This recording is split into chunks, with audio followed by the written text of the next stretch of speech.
So, Clive, have you made your decision? Who will accompany you on your little excursion?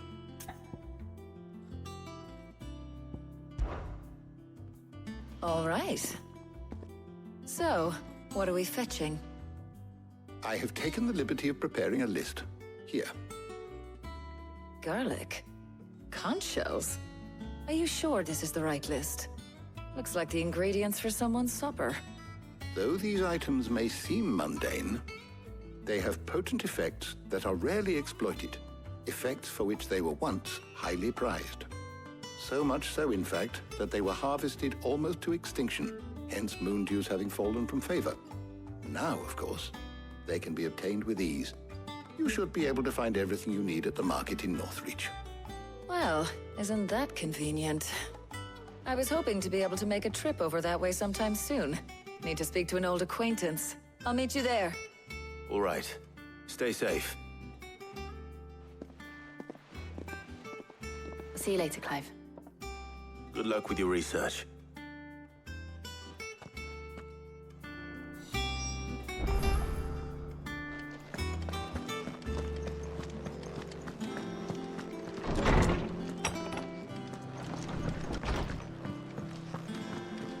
Thanks to Sid.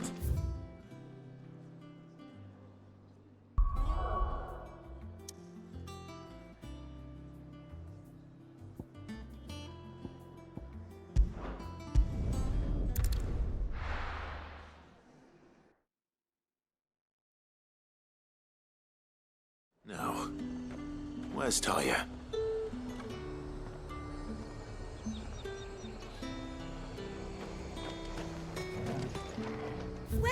Welcome. I'll be here if you need me. Keep them pilgers nice and chilled. Need to stock up on Won't have you booze. spot. There you are, Talia. Ah, and there you are. We shouldn't have any problems finding what we need in a place like this. But if time is of the essence, perhaps we should split up. Take a few items each. All right. What shall I look for? Let's see now. Why don't you take the garlic and the pepio nuts? Meet me by the gate when you've got them.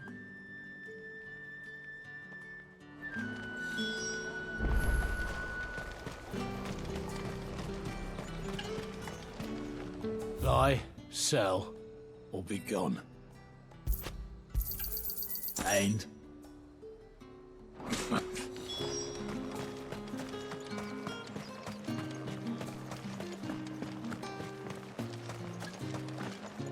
any friend of the innkeeper is a friend of mine. You're always welcome That here should do in it. Lostwing. Hopefully Talia's finished too. How the hell is anyone supposed to afford that?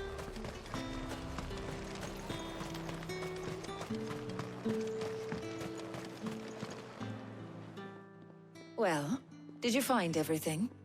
I did. Here.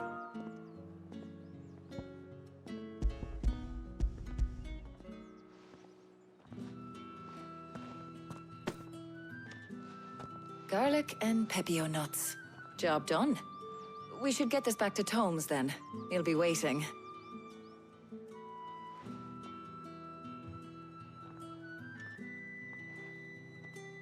But we're not in too much of a rush, are we? Quick chat.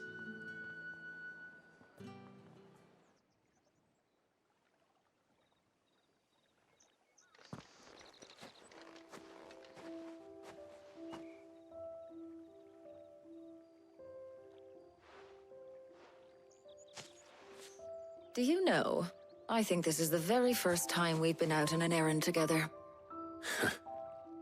I think you might be right. In all the years since you and that scowl of yours first appeared, you haven't invited me out once. For shame. Well, it seemed long overdue. And you did say you had some shopping to do. I was hoping to restock my supplies of herbs and liniment, yes. You and Jill alone burned through them like wildfire. No luck, though. My usual supplier's not here, and I refuse to pay the prices these gougers charge. I'll ask Karen when we get back. What is it? Oh, just memories. I came here with Sid once. shopping for supplies, just like today. And just like today, I came away empty-handed. Sid even said he'd speak to Karen for me when we got back. Has it really been 5 years? I remember it as if it was yesterday. Hold on. Does that mean it's been 5 years since we met? Feels a lot longer. It does.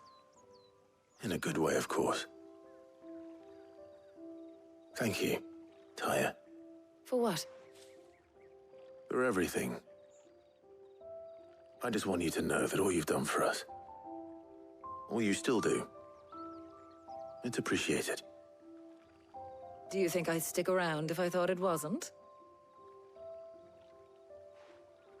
But in the spirit of sharing and caring, you're appreciated too, by all of us.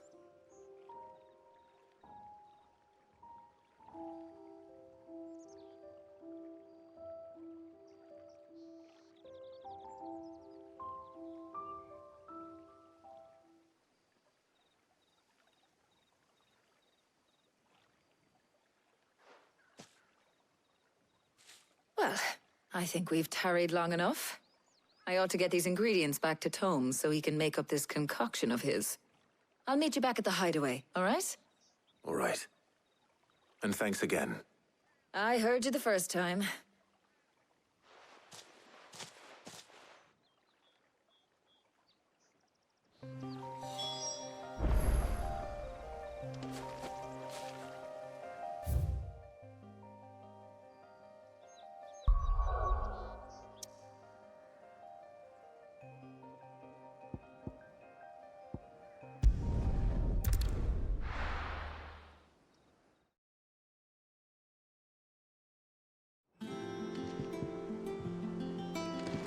I wonder how Hippocrates is getting on with the moon dew.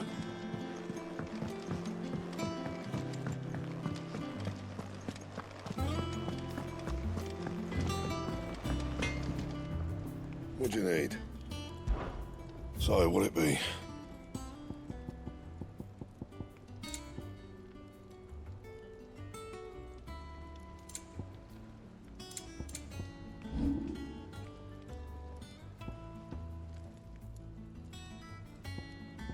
That it?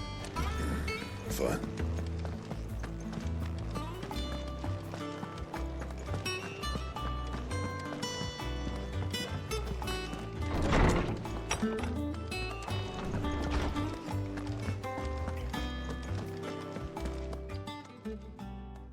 How's work on the shielding progressing, Hippocrates? Well, very well indeed.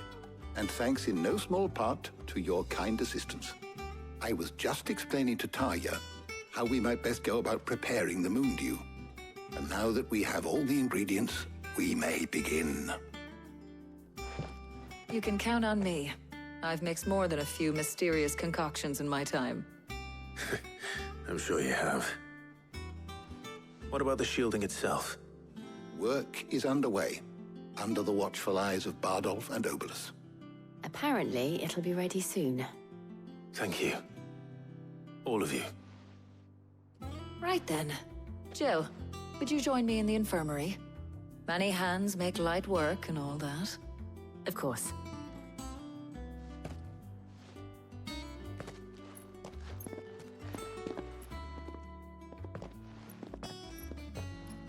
Oh, and Clive.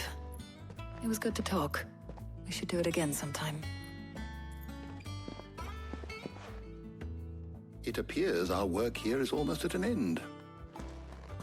A shame. I was enjoying playing the man of action for once. When both the shielding and the moon dew are ready, it will merely be a matter of applying the one to the other. Followed by a rigorous process of testing and retesting, of course. Perhaps someone ought to warn young Mid of that. Leave it to me. Thank you, Hippocrates.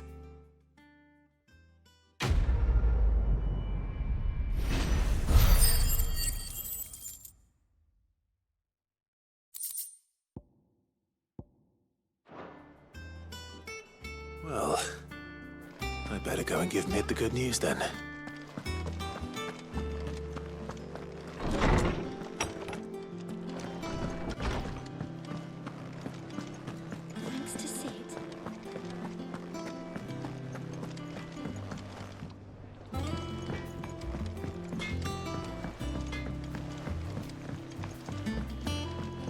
went up to give some greens to the chocolate.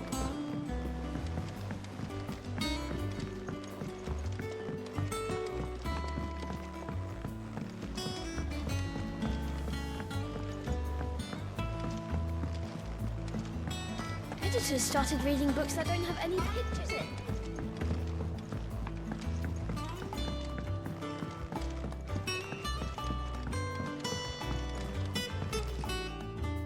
Sorry to keep you waiting, Mid. But you'll be pleased to know that work on the shielding is underway. You found something for it? In a manner of speaking, Harpocrates knew of a substance that's highly resistant to heat. A coating that should provide the protection you need. He's supervising the construction and testing of the shielding as we speak. Brilliant! I knew you wouldn't let me down. Don't thank me. I'm just the errand boy. Right then, better start working out how to bolt all these bits together. To the Black Hammer!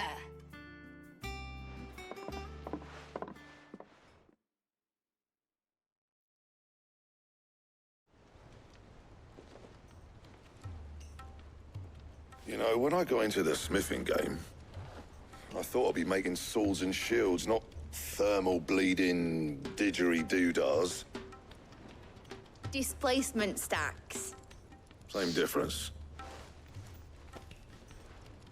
Whatever you call it, I ain't putting it together in here. It's cramped enough as it is. Let's take this outside. Mid, you get all the parts lined up on the deck. I'll take care of the rest. On my way! Oh, and bring me the biggest hammer you can find. This is gonna require some precision walloping.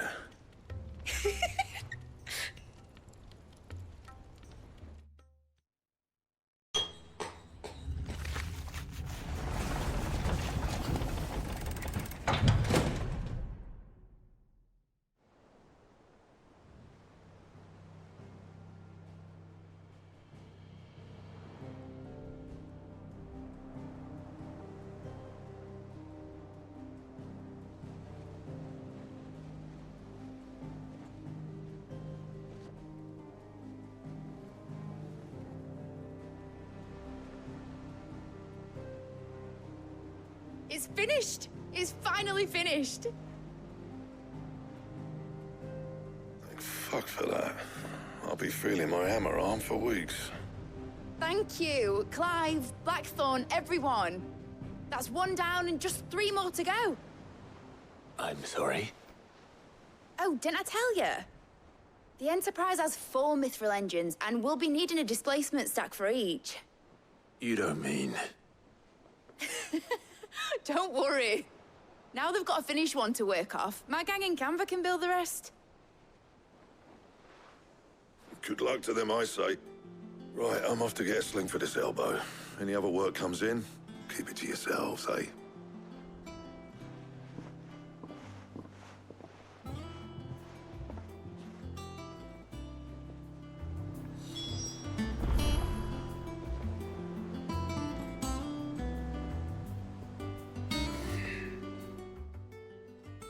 What's the matter? Nothing. Just daydreaming. Thinking about the Enterprise sailing off over the horizon to shores unknown. Searching for a land untouched by the Blight. Just like me and my dad planned. So if the worst came to the worst and every scrap of soil in the Twins turned black, we might still have a chance. That's what she was meant to be. You see, one last chance just in case we needed it. But now she's so close to being finished, I've realized I don't want it to be that. I don't want it to be just a lifeboat for us to cling to if things get desperate.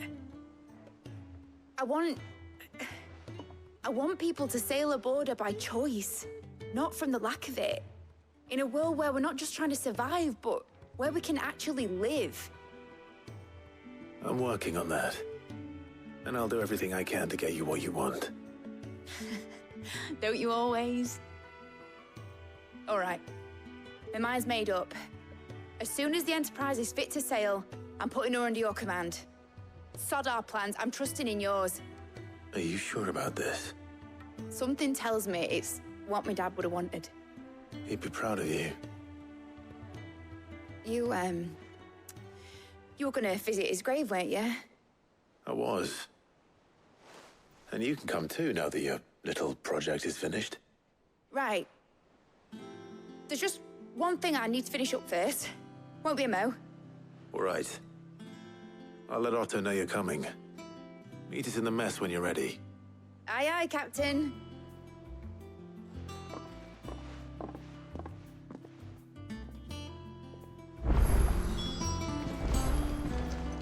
Mid told me she was building a ship. Really?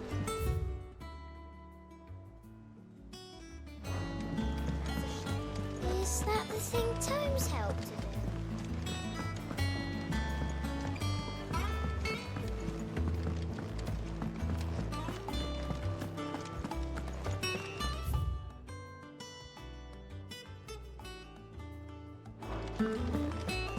He cracked the crystal too.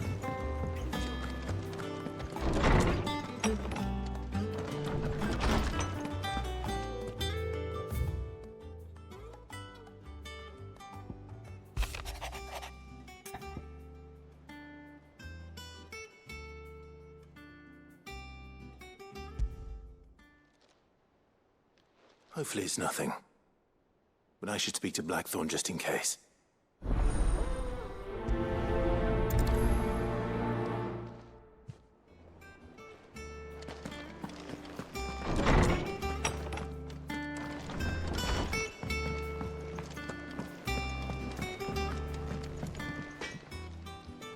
Blackthorn, do you have a moment? Not really, no. This won't take long. I just wanted to ask how you're getting on. August was worried about you, that you might still be doubting your craft, even after learning the trick of that cuirass. Is there something else weighing on your mind? Perhaps sharing your thoughts might help. That bastard's like a dog with a bone. Still, you've got a keen eye, I'll give him that. He's just, well, Karen showed me something. Something I've never seen before. And that was? A sword. An odd-looking thing with a single-edged blade. The metal itself wasn't anything to write home about, but fuck me. The edge on it. You could slice a man clean in two with a weapon like that, and he'd be halfway home before he even realized he'd been cut. So that's what's troubling you? Nah. Not troubling me exactly. More distracting. Can't stop thinking, how do you get an edge that sharp? It's driving me mad.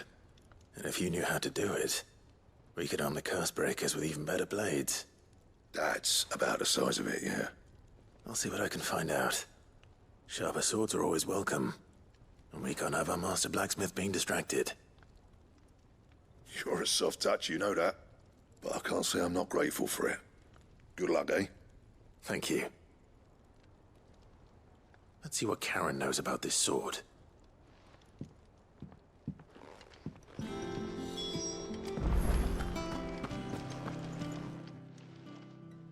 You're looking well, Karen. What do you want? Out with it. I want to know about the sword you showed Blackthorn. Single-edged and extremely sharp. Running around after him again, are you? I suppose I am, yes. But I need to help him find out how to work an edge like that. It's driving him to distraction. Little wonder, I suppose. There's not many like that make it as far as the twins, and those that do go straight into private collections. Which made it nice and easy finding a buyer. Can you tell me who bought it? Where is it now? You think I tell people who my clients are? Suppose you're not likely to go nicking him off me, are you now? Fine. If you stop mooning at me like that. Lord Ignac's the man you want. Delmechian bloke. Collects weapons and the like. And he's got more money than sense, which is why he's one of my favourite clients. Reckon he'll still be at the inn in Dalamil, where I left him. Thank you, Karen. Oh, and he's a touch eccentric, if you take my meaning. I appreciate the warning.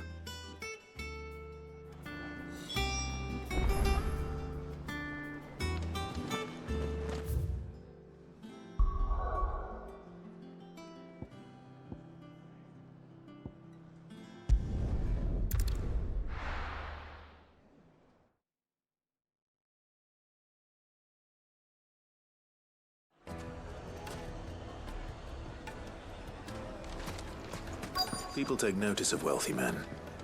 Shouldn't be too hard to track down Karen's collector. The whole mother crystal gone. What are we gonna do? Calm yourself.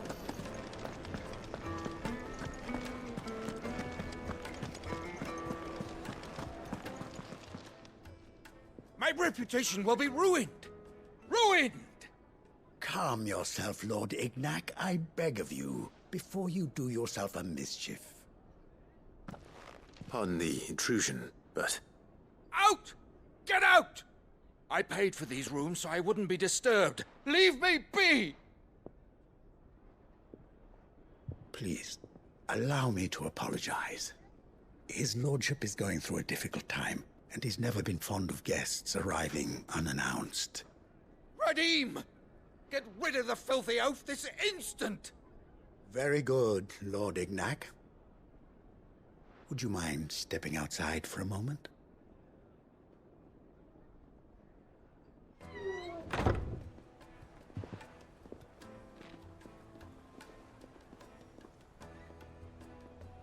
I'm sorry if I've caused you any trouble. That? Oh, no. That's just how his lordship is. Though the morning's events have left him somewhat fractious. He has been dispossessed of his luggage, you see. The thieves also made away with a considerable amount of coin. Coin the innkeeper will soon be keen to collect.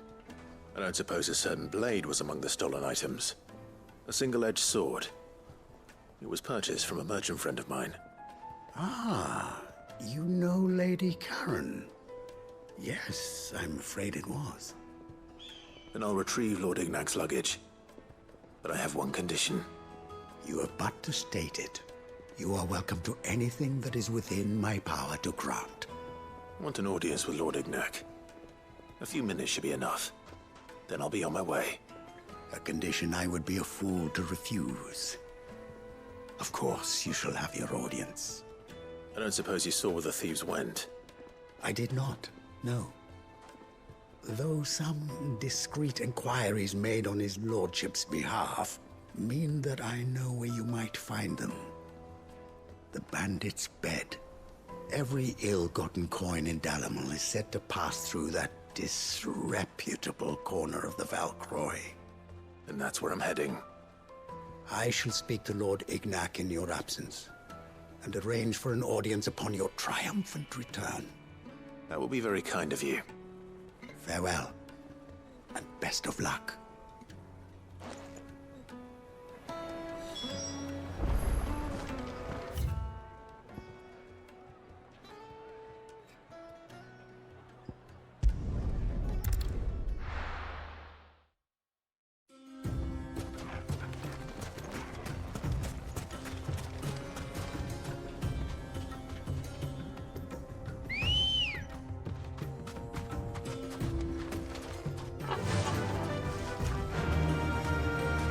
Faster!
We've got company!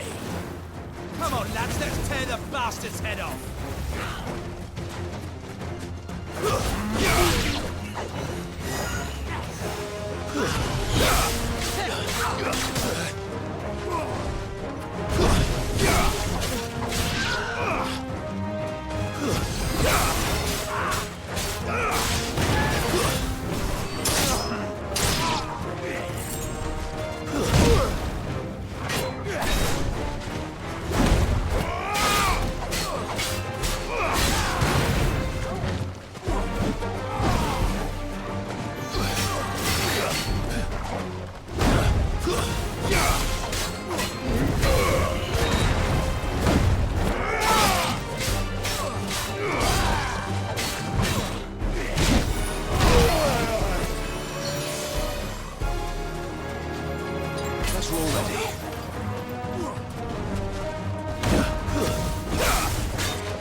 This must be Ignac's luggage. Nothing seems to be damaged. All right. Let's get it back to Dalamel.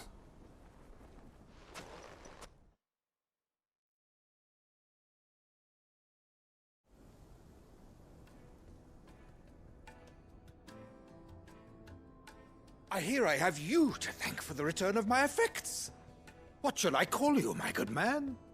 Wyvern. Glad to make your acquaintance. A formidable name indeed. Well, Wyvern, I appear to be in your debt. Redeem here tells me you wished for an audience. Is that all? A few moments of your time should suffice, yes. You're a peculiar fellow, Wyvern. All right, speak. Master Wyvern was wondering if you could tell him about a certain single-edged sword you recently acquired. Oh, a true work of art, that one. Karen drove me hard on the price, but I would have sold her Radim here to get my hands on that sword. It was made in the Outer Isles, far beyond the Twins, and is used exclusively by the practitioners of a unique school of swordsmanship. They believe no combat should ever exceed a single strike, and hone their blades to such perfection that none ever does. Each sword is made for that one perfect stroke, and for that stroke only. They crack upon a second blow. There's a brutal sort of beauty to it, really. But how do they hone such an edge? Fine question. Why, they use a whetstone, of course. Whetstones, rather. A whole array of them, ranging from the coarse to the fine. 10,000 licks with the sharpening stone, then 10,000 more. But it is the final stone which lends the blade its legendary sharpness. A mineral quite foreign to this great realm of ours. And that is the key. The secret ingredient. Wyvern, it occurs to me that my little lecture is hardly equal to services rendered. Take this, together with my regards. The very stone of which I spoke, far rarer among collectors than even the blade itself, and a far more fitting payment. Thank you. Pardon the intrusion, my lordship. However, it is long past time we prepared ourselves to depart. So it is. I am locked in bitter competition with a rival collector of curiosities. I am one step ahead of the unscrupulous scoundrel, but he is hard at my heels. Are there many other collectors out there? Too many to count, but only one do I consider my nemesis. Lord Byron Rosfield, and is a perennial thorn in my side. I can imagine. Farewell, Wyvern. May our paths cross again. Radim, we mustn't dawdle.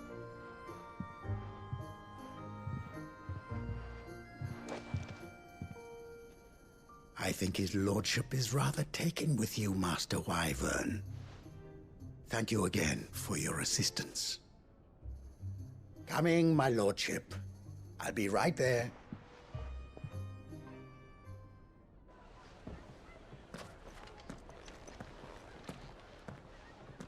Trust Uncle Byron to find such an interesting rival. Now, let's see what Blackthorn makes of this whetstone, shall we?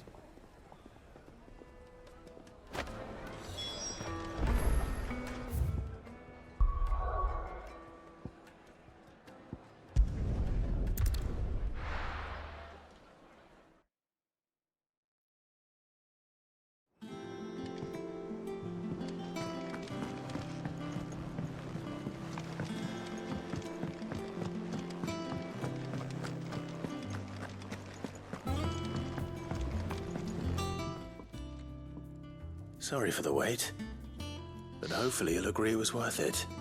You learned something about that sword then? I did better than that.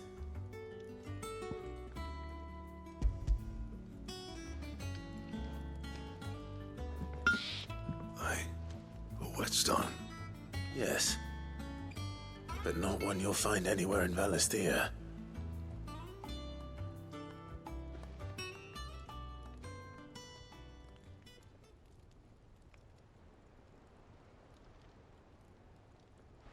No wonder I couldn't get the same finish on the grinding wheel. One hit and all done, eh? Might not be so bad if all you ever fought were duels. Good luck on the battlefield. Your second opponent would be your last, no matter how good you were. Even so, is there some way it could be used to give the Cursebreakers an edge? I think so, yeah. With this whetstone and the right kind of steel, I could probably even make a twin of the blade that rattled me. But there'd be no replacing this little rock once I worn it down to a sliver. I reckon we get a dozen swords from it, if that. Swords that the Cursebreakers wouldn't know how to wield properly, and that would see them through a single fire piece. Nah, no point trying to copy that thing. Be about as much use as a wax anvil. But finishing our blades with a whetstone is fine. Now that's something to consider. And what's finer than fallen masonry, eh? Or more hard-wearing, for that matter. Just imagine it. Good Valisthean steel with an edge as sharp as any found in the Outer Isles. I won't make a copy, nah.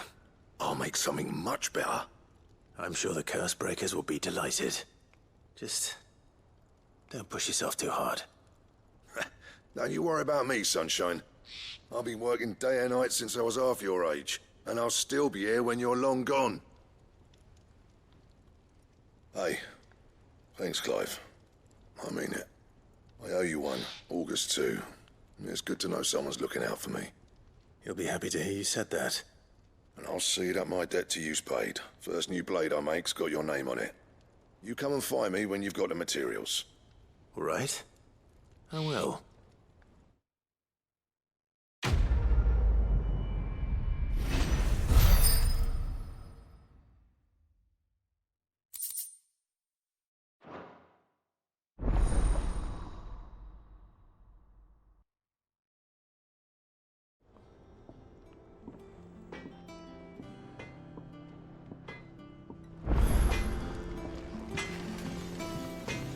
What do you need? Not saying fortune, do you?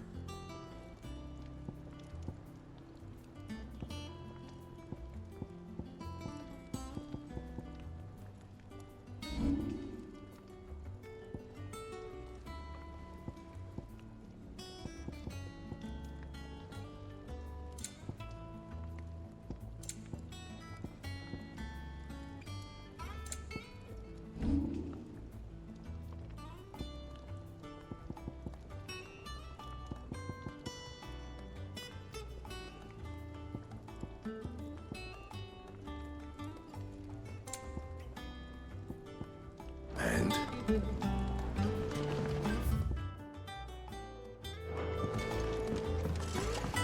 He cracked the crystal too?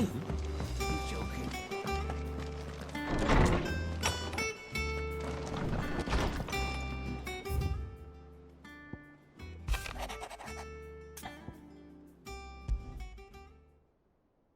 What could be wrong with Torgor? He seemed well enough when I last saw him.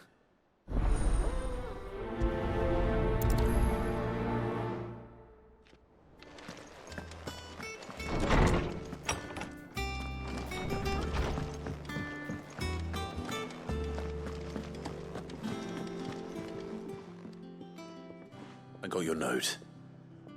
You think something's wrong with Torgor? So you can read. Congratulations. But I didn't say how we're wrong with him. I said something weren't right. He's not been eating my treats. He used to love cracking the bones from Molly's boiled brown, but now he won't so much as look at them. Didn't like him. Which is why I'm of a mind that his mind's on something else. You've not been working him too hard, have you? No harder than usual. Is that it, boy? Do you need a rest? What was it you said he was? A frost wolf? That's what the lawsman seems to think. Then maybe this all has something to do with whatever it is that's woken inside him. I suppose things have been different since Rosalith. Perhaps Hippocrates knows something. Instead of everything, you mean? Perhaps.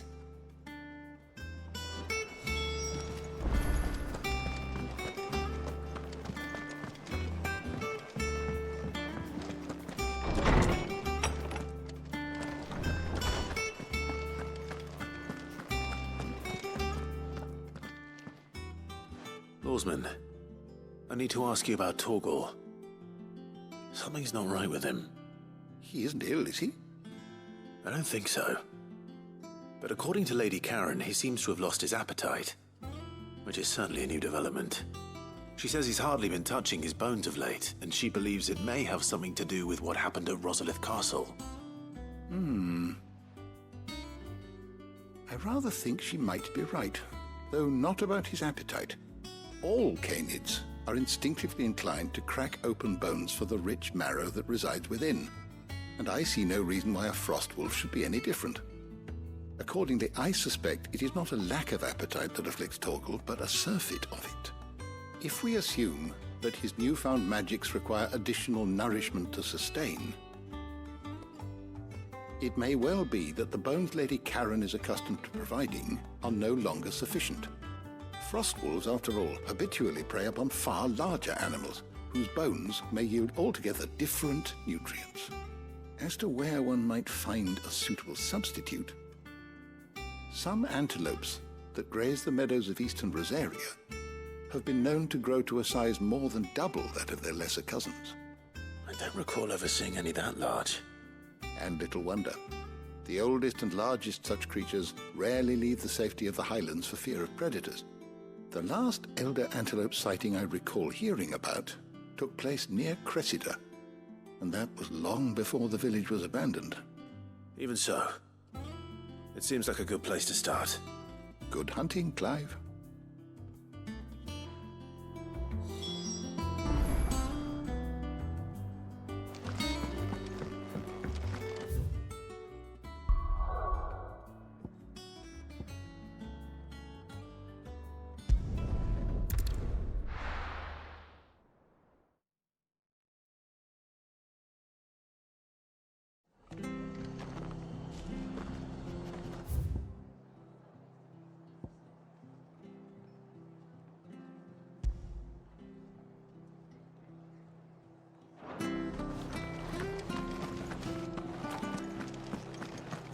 She had a man of Grieger mopping there. Please, teach me how to fight.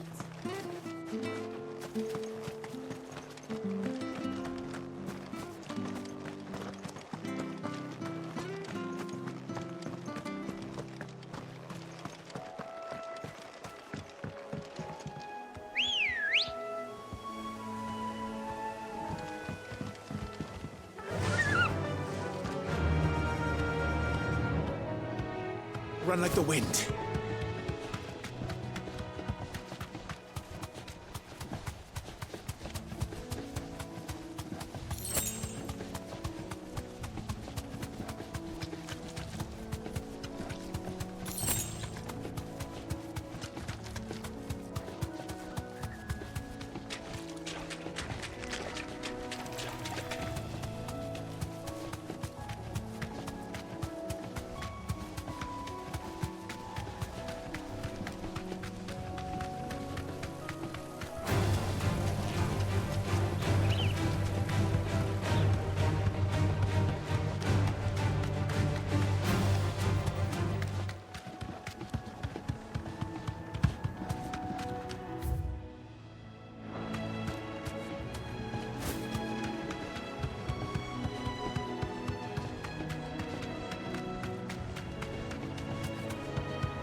Straight home now.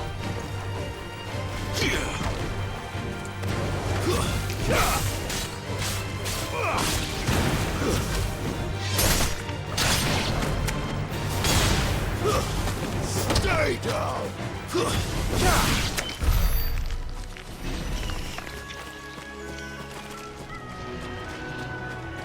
Waken wind! No holding back. Too slow.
It's over!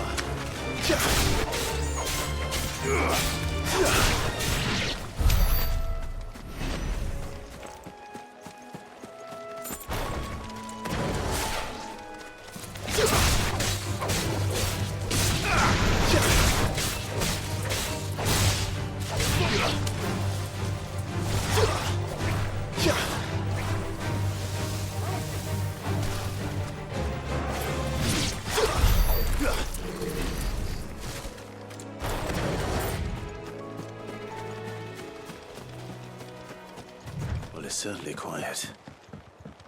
If I were a giant antelope, it would seem like just the place.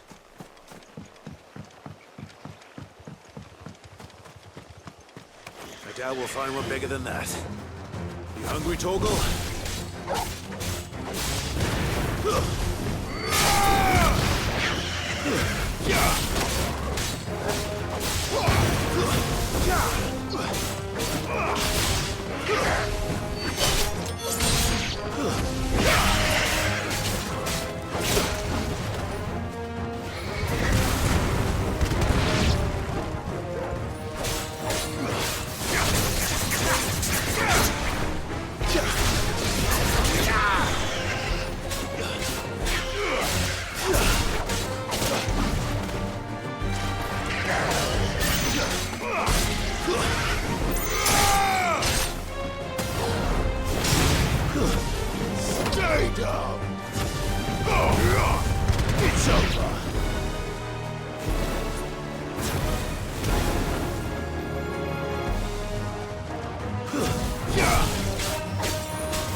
Now...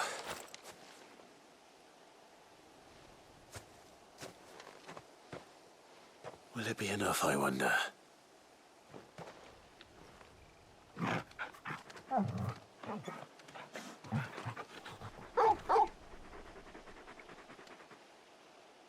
I say that answers my question. Which means we owe the lawsman our thanks. You're just a big puppy, aren't you? A very big puppy.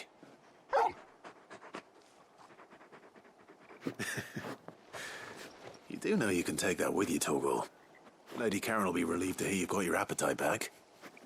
Come on, boy.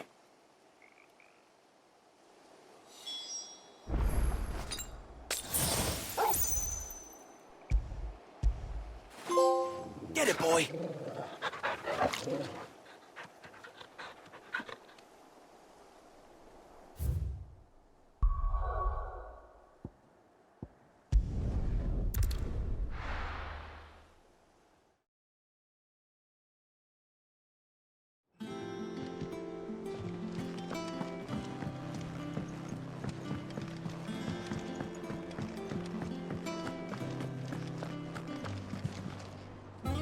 I noticed you and Torgal had gone off somewhere. Take him for a walk, did you? You could say that.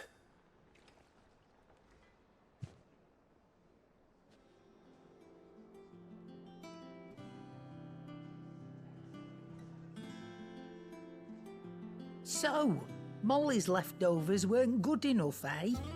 That'll teach me for treating you like you're still a pup. All right, no need to shout. Now we know what you're after, I can see about getting some in. Speaking of which, I brought one for later. Can I leave it with you?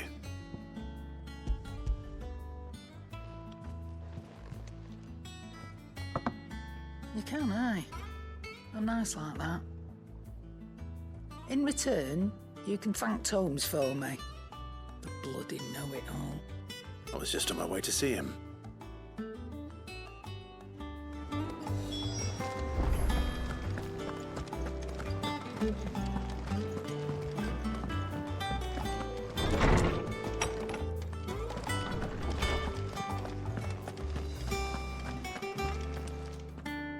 Ah, Clive. Were you able to locate your quarry? We were indeed, Lawsman.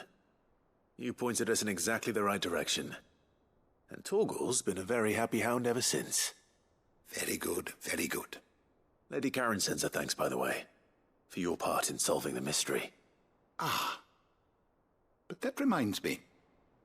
After your last visit, I found myself pondering Torgal's talents.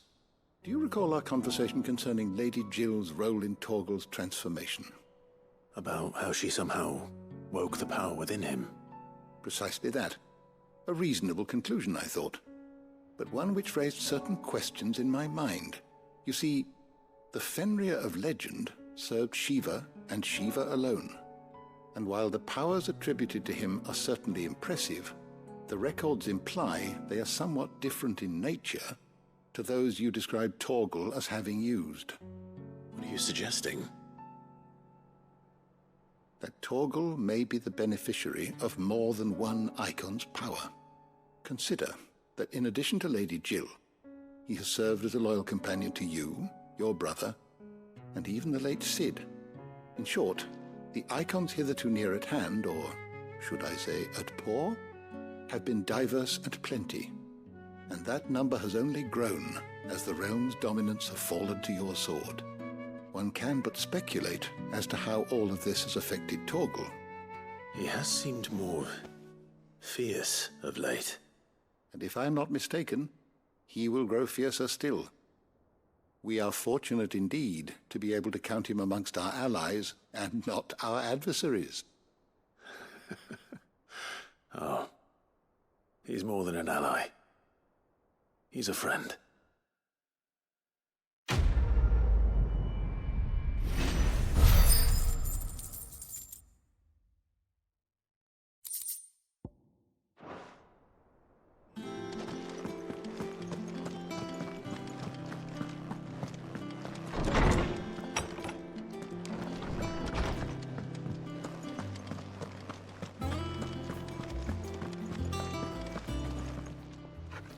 Is it business or pleasure? If you're gonna buy something, be quick about it. You're rubbing me blind, you know. He cracked the crystal too.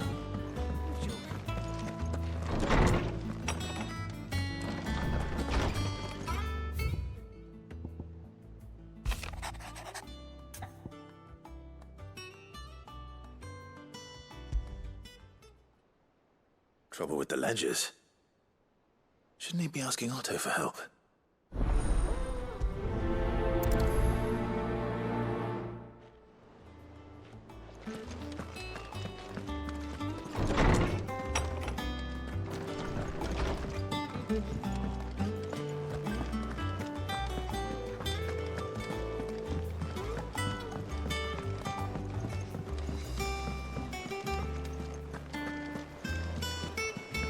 Is that the thing Tomes helped you with? Mid told me she was building a ship.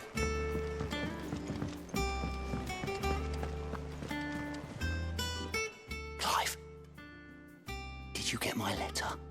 That's why I'm here. Shh. Otto might be listening. Is this better? A little. Listen, I've some bad news. It turns out the Hideaway may be slightly behind in its payment to certain lenders, and it's maybe my fault. But I swear to the goddess, I thought I had the numbers square. Sadly, that square turned out to be more of a circle. 0, you might say. I can straighten it out, I swear, but it's gonna take some time, and I'm gonna need help keeping it from Otto. Bit late for that, I'd say. There you are! What a surprise! So let me get this straight. You forget to pay our lenders what they're due, and instead of coming straight to me, you get Clive to come to you. And I hope he'll dig you out of the hole you've dug for yourself. Clive, the man in charge of the place you've been cheerfully trying to bankrupt. And you thought this was a cunning plan. Why? Well, who needs paying? Oh, just Martha. And the dame. And, well, Lady Karen. But only 500 talents. We owe 3 of our most trusted friends 5 million gil. Each. 5 million each. They lent us the bulk of the money we used to rebuild the Hideaway, you see, and, well, I must have made some sort of oversight. Those ledgers were my responsibility, and it was my decision to entrust them to you. This is my fault. Do we have that much to hand? I can always ask my uncle. No, we don't. And no, you won't. We've lightened Lord Rosfield's purse enough. After the king's ransom we had off him, he deserves better than to see our begging bowl. Besides, we'll need to learn to stand on our own if we're gonna make this work. All right. But that doesn't mean you have to shoulder the burden yourself. Is there anything I can do to help? There might be. How'd you fancy taking these to Martha and the dame? Rocks. Rocks, he says. Worth 1,000 talents apiece, these are. A little something Sid and I set aside for when times got lean. And I reckon 15 million in overdue debt probably qualifies. I just hope our associates' eyes are a bit more discerning than yours. I'm sure there will be. Should be me making the rounds, really. But you know how it is with this place. Orders to bark, arses to wipe, and all that. I know. Which is why I don't mind going in your place. Go. Do you know why I only gave Master Clive here 2 star rubies? Because you'd rather Lady Karen killed me. Because I'd rather Lady Karen killed you. Yes. Well, I suppose this is goodbye then. Don't worry. I'm sure Karen will understand. Really? Do you think so? No, I don't.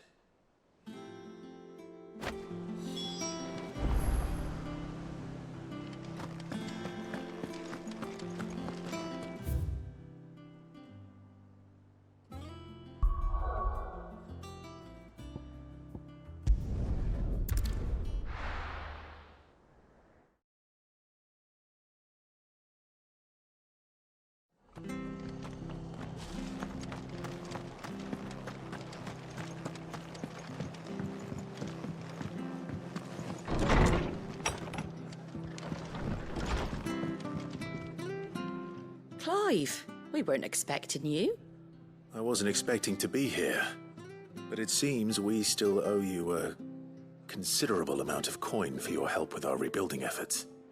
And though I doubt it's what you were expecting, we were hoping you'd take this as payment.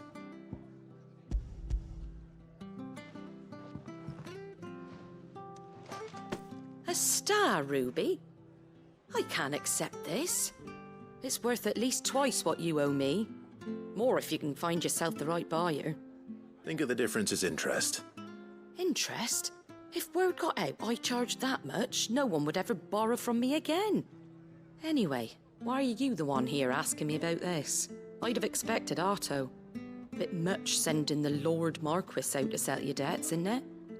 The old goat working himself to death again. Something like that. Most days I think he's the only reason the hideaway's still standing. Same as always, eh? Back when the place was nothing but a twinkle in the eye of a recently retired Lord Commander, word is he was the first one Sid reached out to.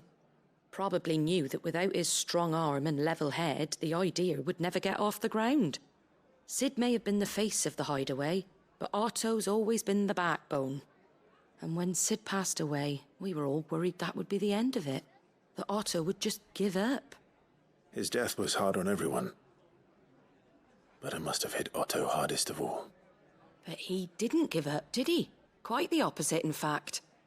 If I recall, he was the one who nominated you as Sid's replacement, and rallied the rest around you. I reckon what he saw in Sid, he saw in you too. And don't we all?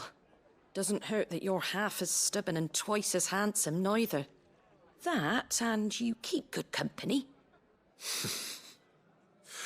I suppose I do.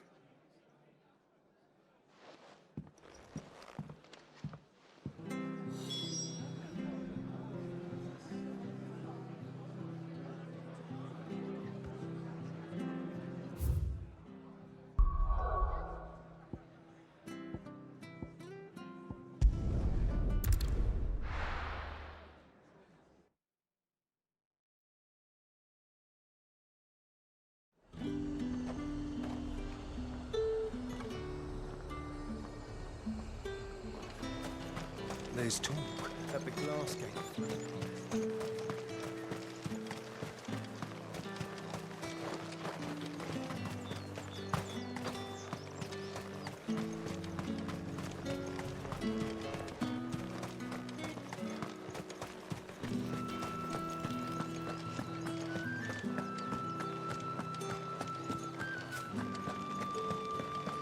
Did you hear? The gates to heaven.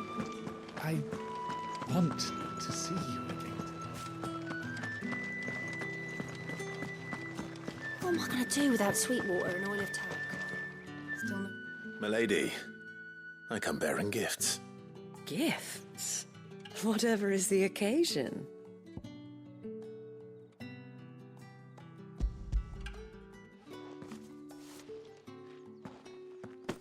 Oh my. Clive, you really have outdone yourself. Otto asked me to give it to you. To settle the hideaway's debt with the Veil. And to compensate you for the time it took us to do so. You disappoint me, Clive. I thought you might finally be warming to me. Tell Otto he can keep his baubles. I tried to tell him as much the first time around. The man owes me nothing, nor does the hideaway. My contribution to the restoration effort was made freely and willingly. It was the least I could do. You once told me Sid did you a kindness. I'd like to do the same. Please, accept it. For my sake. And for Otto's. For all of us. For all you've done. It is rather fetching, isn't it? Very well. Otto is lucky to have you, Clive. I doubt anything could ever replace his son. But you and the others at the hideaway are the closest thing he has to family. Otto had a son. Long ago, yes. Sid told me Otto lost him when he was just a boy, and blamed himself for not being able to stop it. I don't know how it happened, whether there was anything he could have done, but it was clear that it weighed heavily on him. I didn't know. How could you have? I doubt anyone did. Besides Sid, I've never met a man more keen to bear his sorrows in stoic silence. An ill habit, given that both have always been surrounded by friends desperate to help them. I'm beginning to see that.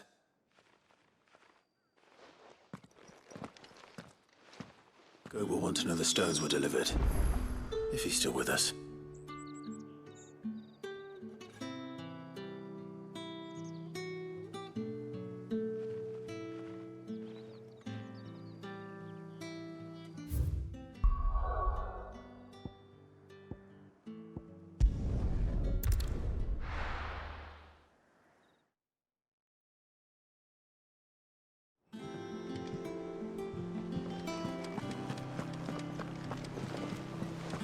Is that the thing Tomes helped to build? Mid told me she was building a ship.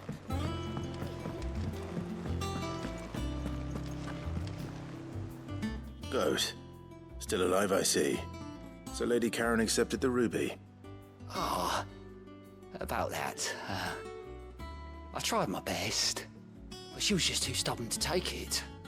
She threw it right back in my face, in fact, and told me I could stick my stupid stone where the sun don't shine. Karen refused payment. I hope it wasn't something I said. I'm sure you were as tactful as ever. Let me see what I can do. Oh, wonderful. I hope you have better luck than I did.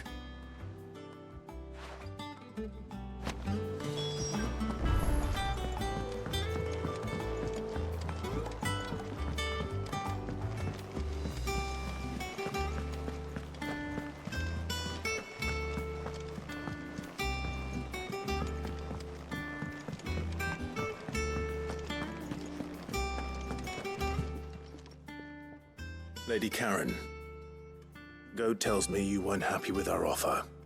Would you prefer the debt was repaid in coin? What debt? I don't recall lending any of you lot me hard-earned gil.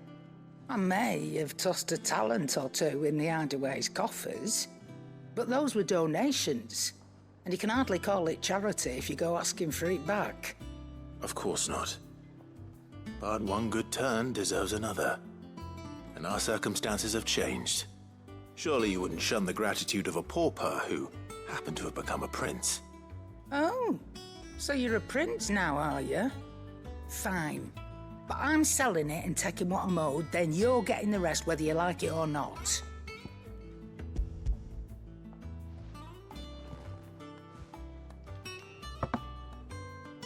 Where'd you even get this? A decent trader might nab 1,000 talents for a star ruby. A canny one, meanwhile, might claim it were nicked from the belt of Sid the Outlaw himself and ask twice as much. Might be I already have a buyer in mind. Might be you even know her. A fine continental maid whose beauty's only eclipsed by a guile in commerce.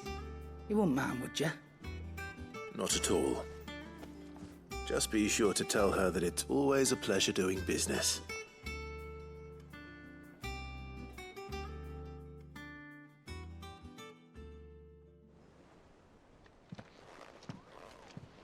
I hear you ended up delivering all 3 stones. Thanks to this lump. I sometimes wonder what I pay you for. Speaking of which, I still haven't been paid last month's wages. Oh, so you remember what's owed to you then? Get your ass behind that disc of yours and don't get up before those ledgers are square. Right away.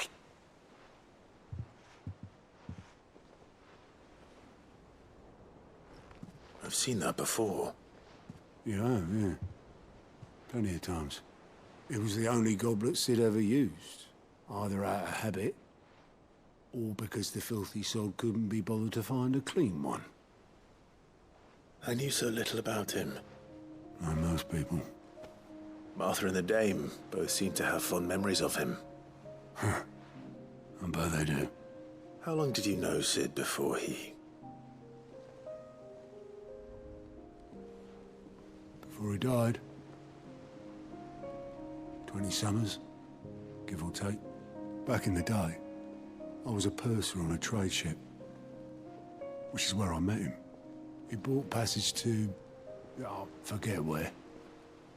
But having nothing better to do on the long nights, we set up drinking island rum till the morning bell dragged me back to my duties. Quit my post not long after that. On account of making a fine maiden's belly fat. But me and Sid stayed close, promising we'd one day sail the seas again. That was before fate stepped in and said she was having none of it. The magic woke inside my son soon after his first name day, and there was no hiding his knack. Couldn't you and your family have... My family were the ones who summoned the constable, wanted the monster taken away. I couldn't turn my back on him, forget what I felt, and I couldn't for the life of me understand how they could. Luckily, Sid was of the same mind as me. It was him who stood beside me when all I wanted was to tear the whole world down. Him who cried for me when I had no tears left of my own.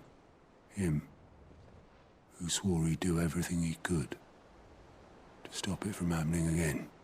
And he was true to his word, too. Left the Royal Army once and for all. His ranks, his ribbons, gone. Just like that. Threw away everything he had. All to right a wrong that no one else had the courage to face. I knew then I'd follow that man to the ends of the earth.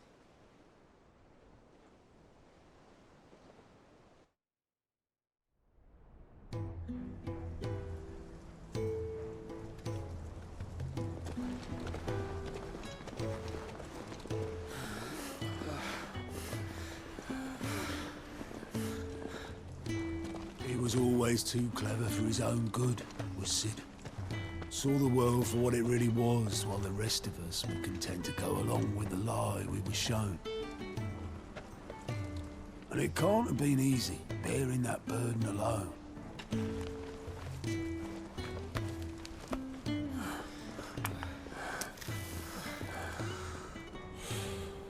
But he didn't let it stop him.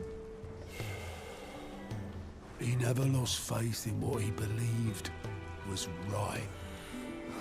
And that gave us faith in him. Faith he'd steer us true. So I swore to myself that I'd always be right behind him, ready to catch the stubborn sod, if ever he should fall.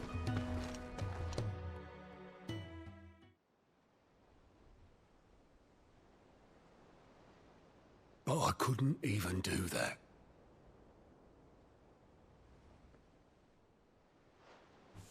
Ignore me. Just the ramblings of a tired old man. Leave that lot. I'll tidy it up in a bit.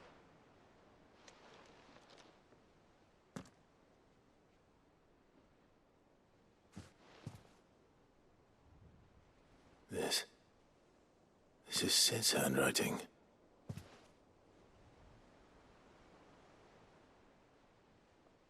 Dear Otto.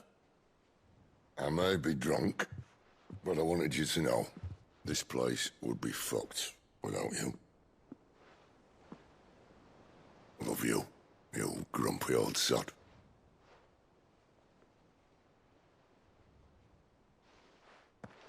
This note. Hmm? What about it? Sid was right.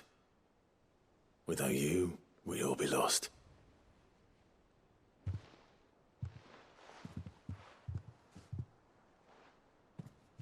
He should have bloody well said so then.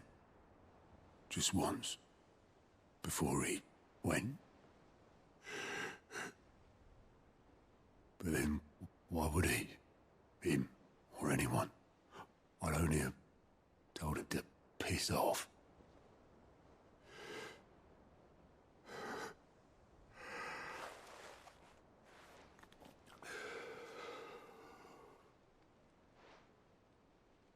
You're wrong, though. Both of you. It was never just me keeping the hideaway afloat. It was all of us. I just shoved people in the right direction, and I barely seem to be able to do that anymore.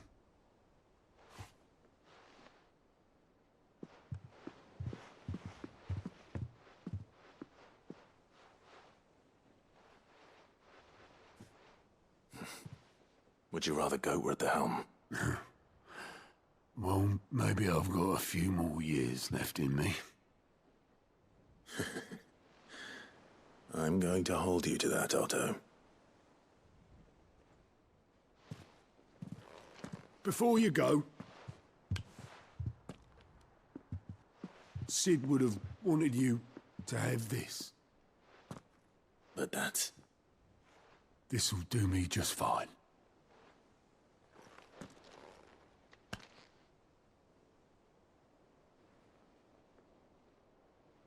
Thanks for the ray of sunshine. I'll see if I can't pay you back. Already have.